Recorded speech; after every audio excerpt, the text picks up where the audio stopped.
What would you do if I said what you would suggest would be implemented by baseball to incur some action on that front? What would that be for you? Yeah, I think some of the things that they're trying to get the data on, ways to open up the stolen base again, where you have more opportunity. They're talking about making the base just a little bit bigger, which just shortens the routes just a little bit. I think we have to encourage action in the game as far as being rewarded for putting the ball in play. And I hate that. There's certain things I don't like like eliminating some of the shifting.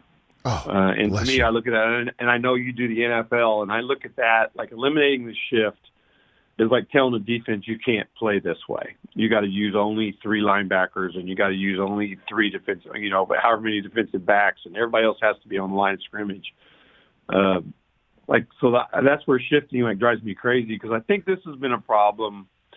It's been coming for a long time, right? It started probably 15 years ago, where the strikeout began to get devalued. And once you start devaluing that, it just became like a strikeout's an out. And next thing you know, it's 20 a night, right? And there's, we were striking out probably, I felt like 12, 14 times a night. We only get 27 outs, and it's like there's 13 other chances to try to score.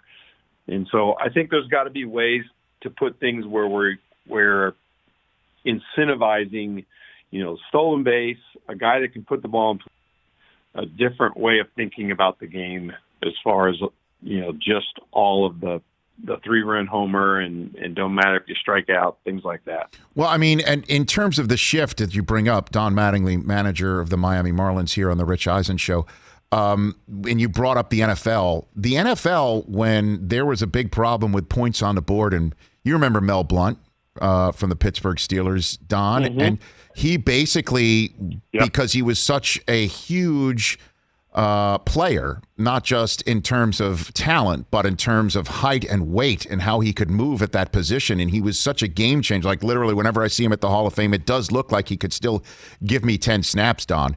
They did change the rule where you had to. They did change the way that you could play defense and be penalized for touching somebody in a certain way at a certain amount of yards from the line of scrimmage. I mean, they did change it, and so there are rules as to how you can play defense without being penalized for it. And I would love to see, if you are in the lineup card as a shortstop or a second baseman or a third baseman, there's only one side of the field that you're allowed to be on. That's it. And I'm wondering would you take that as somebody who does know the value of placing people in a certain spot on the field, Don?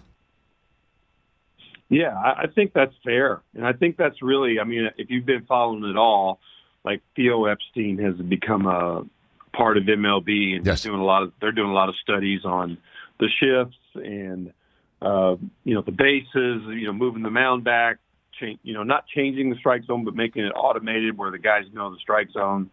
And I think you're right. We have to do some things that make the game more. It's like in the, you talk about the NFL. I watch basketball too. So like the NBA, you can't touch anybody anymore, right? You can't bump, you can't arm check, you can't hand check. And so now that becomes like more of an offensive thing that people like. So I think there's a lot going on that says, hey, we've got to be more a game that fans enjoy. And all leagues seem like they change rules and things to, tweak the game to make it a better game to watch, at least for the fans. And I know everybody fights that. Sometimes the old school is like, oh, we can't change the game. But I think you have to. You have to stay with the times and be current. Hey, you watched all the way to the end. Thanks for that. Watch more right here.